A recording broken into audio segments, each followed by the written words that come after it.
parade, so that is exciting. Again, thank you so much, commissioners, for allowing us to come back. Again, I'm Deidre Rouse, and this is Carolyn Gray. We presented to you the full presentation March the 29th, 2018, so that's been a few months ago. We told you we would be coming back with different, a few updates, and we have been meeting, and you'll see from the packet that we give out with some of your fellow colleagues, commissioners, with your chairman, as well as with Susan Mabry. But again, we thank you so much for supporting the NICE project, which is neighborly inclusive, committed to everyone's success. I'm going to let my colleague Carolyn Gray talk as I hand out your packets for you to take with you. Thank you, Deidre. November 2017, I came to the Board of Commissioners meeting, and I brought my little 3-year-old nephew, and I challenged you to do something to address the quality of life issues so that my grandnephew and his generation would not grow up facing some of the challenges that I've known in my life and the generations following me have known. And we met with Marty, and he did what I would do. He assigned us to work on the problem. And after several meetings with Marty and Susan and Michelle and a few other people, we fine-tuned the presentation that we gave in March. And we added some items to it that we feel will be helpful to make this program a success. And one of the items that we added to it is we're going to have a steering committee, and during the first quarter, we will take time to reach out into the community and find individuals that can work with us on this project. And we'll be calling on all of the commissioners to nominate people that they feel will be useful. We also nominated all of you to be honorary co-chairs along with us so that you can always be involved. One of the big things that's going to happen is we're going to get out into the community. We're going to do a 2-question survey, which is, what do you like about your community, and what would you change?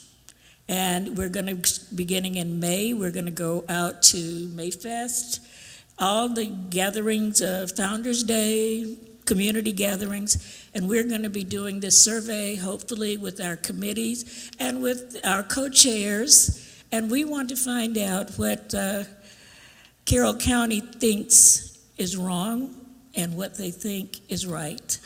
And we're going to come back to our steering committee, and we're going to come back to with the steering committee, and we will be having a written report that we will be able to present to you, the Board of Commissioners. We're looking at late August, maybe early September, so starting of early fall, to be able to come back to you with some data, some results, so we can move from there. And then, of course, applying for the Reader's Digest 2020 annual Best Places to Live in America for our Carroll County area.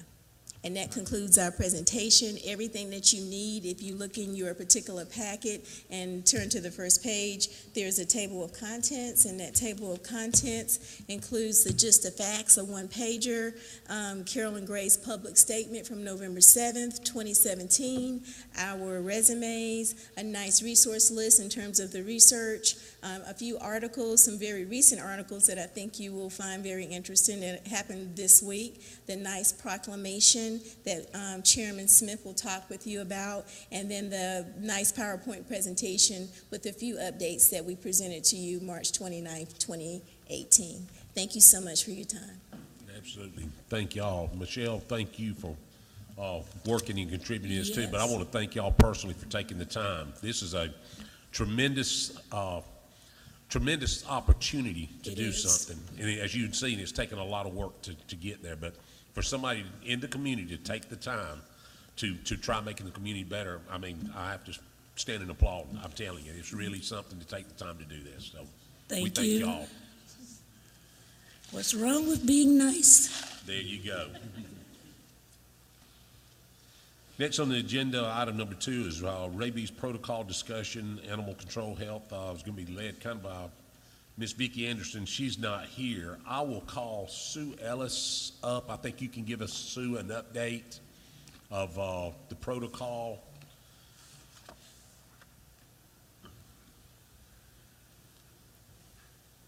We met with the Department of Health, and we discussed who is responsible for what. We're going to come up with an MOU to have it in writing as to what the procedure is.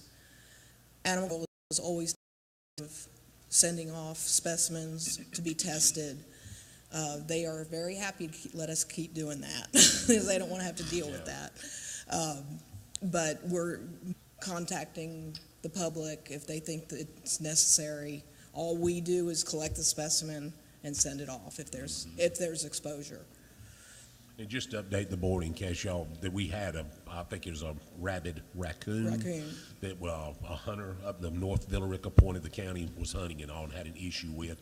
And protocol was followed most except for maybe one line of communication, and we just want to make sure there's no gaps in there. Yeah, so like DNR was involved, Department of Health was involved, Carroll County was involved, and then the family, of course, and we're just making sure all gaps are tied together. Yes. Correct.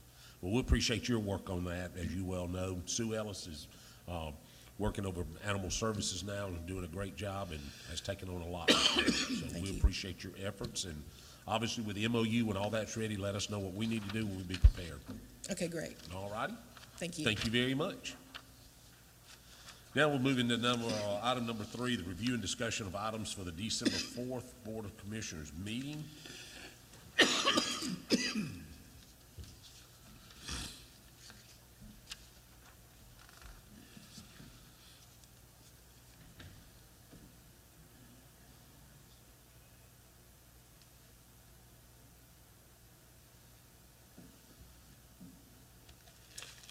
We'll start with financial section of 9.1. We'll be doing the financial recap. I'm good right here, showing Michelle's.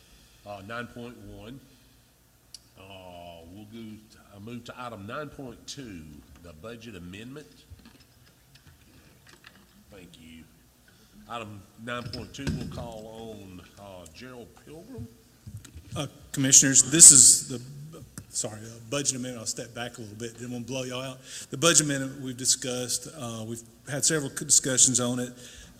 Kind of the highlights of it. This is what we typically have done in June. We just had a little delay. This will keep us in compliant. These are the things. As soon as we get this approved, the auditors will be releasing our financial statements. We should be getting those, I believe, fairly soon after we get this to them. They actually think we'll have them before the middle of December. Sometimes it's gone later, but everybody has gotten their stuff to them from the other entities that we don't control. So they're pretty excited about being able to get it to us quicker this year. But really the main highlights of it is that, we're asking for $1 million additional to be added to the budget. But some of that, just to be clear, $243,000 of that would be the transit, where the auditors are asking for us to count those buses as income. We've also counted as expenses, so we have to show the expense side of that, and that's in there. And then $640,000, which has been moved around to all the different lines, was for the bonuses that were done in there. So outside of that, there's some other lines that we did. We had a couple of large worker comp claims that we discussed, and the fire had one, and then there were two kind of outside, non-normal claims. Fire department has a lot of workers' comp claims. Parks had two that were just kind of, one was an automobile wreck, not the employee's fault, but we had to pay for it all. And then the other one was an employee who got hurt that we had been stuck with for a few years that had some issues that, I guess had when we found out more, had been a constant workers' comp claim with other places. So we no longer have that employee there, so we'll be moving on and clearing up a few things on that. So that was a settlement for that. But when we get through with this will, when everything is said and done, we're still on projections to grow the fund balance by the end of the year by about $1.4 million. So we'll be getting closer to our goal of 25%. We'll be right at 23% for the year. So great financial stewardship on y'all's part to help watch it and be there, and the encouragement from y'all. So But questions on that, we're glad to go from there. Anything for Gerald? Gerald, thank you, appreciate that. If you will just hang on, we'll move to item 9.3 as the fire apparatus. We'll call on Fire Chief, Mr. Tim Paget, along with Gerald. And I'll let Tim address kind of the particulars of it, but just kind of the overall fit of this was we're working off of the replacement plan that y'all have approved, vehicle replacement plan. We're moving along, so this is in, kind of mirrors that. However, when Chief Pageant became interim, he had to look a little bit deeper in some areas where some things that he felt need to be prioritized and moved up. And then, there is some commitments that we're asking for. It looks like we're buying a lot of vehicles, but it will be buying so many at first and then have several delivered later on. And there were substantial, Chief, was it $30,000 and Tad, maybe a $30,000 vehicle cheaper to be able to do that on the other vehicles by doing that. Since we know that this is a plan that y'all have committed to every year buying new vehicles, that if they were able to do that and we were able to get the savings of about $90,000 on those last 3 vehicles, we felt like it's something that we wanted to at least approach y'all with and, still, asking for $3 million, but it will be paid over 2 years. We wouldn't have to pay the first installment for a year from now then the next installment will be a year from then. So very good. And then Chief can kind of give you an update on why there's an extra vehicle that's a little bit out of order, but where they think for the need and kind of fits that. Well, Commissioner and the Board of Commissioners, thank y'all for all the support in the past, and thanks for all the calls and support as I was named interim chief. I also have Deputy Chief Benefield and Deputy Chief Richardson here tonight. And what you have before you is basically you have a memo that's asking for 6 trucks.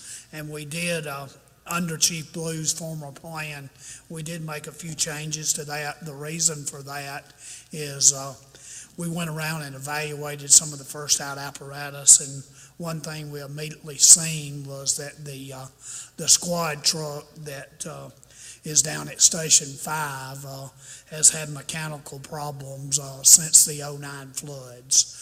It was actually flooded out in '09, and it's had electrical problems, and be honest with you, they have to kind of go in there and mess with the batteries and stuff to get it to work right every day. And so we're really switching out between 2 different squads to make that work. And what we want to do, we have rearranged some equipment based on our manpower issues, and used to those squads was a special rescue unit that carried the jaws of lives and heavy rescues, but we have now put that on the ladder trucks. And so what we're requesting is a smaller vehicle, which is it's a 4-wheel drive Dodge, I believe it was, and most people it would just be there for the air and light unit to refill the breathing air that the firefighters use.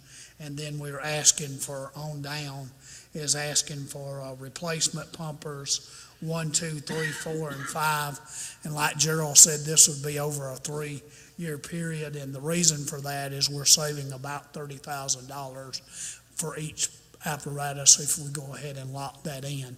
Now, we would only get 2 apparatus a year because it takes about a year to build each apparatus. So, most of our trucks, I went down, we looked at all of our trucks and stuff, and we still have, we have about 6 to 7 first out apparatus that have about 150,000 miles on them. Now, them trucks has been well maintained, and they're good trucks still, but first out since I was named interim chief, we've actually had to tow in 3 of those after calls. So, we're kind of getting in a need for some trucks and to make some long-term plans to get us some more trucks in. So, if it's okay with y'all, I'll open it up for questions. Yeah. Any questions for Tim? Well, see you then, Tim. Thank you. Thank you for what you do for us. Absolutely. Next, we'll move into item number 10 under the business session. We're not going to go into these. These are all appointments, but just do be aware Staff has sent out emails to the board. If your district is due an appointment, we've made you aware of that. Please don't hesitate to call on the staff if you need help. These appointments are very important to kind of keep staff the best we can. They play a vital role in the communication and the work of the county. So if you need help, let us know. If not, be prepared for your position or your district or a majority come Tuesday night with the items 10-1 through 10-7. And just as an update, under item 11 under zoning session, item 11-4, Oak Mountain Road, Old Union Road, is postponed until the February 5th, 2019 Board of Commissioners meeting. So just be aware one of the zonings is being postponed, so make a note of that so you don't spend a lot of time. Either that, we'll make a motion to adjourn. Second. Motion second. All those in favor? All right, stand adjourned. Thank you.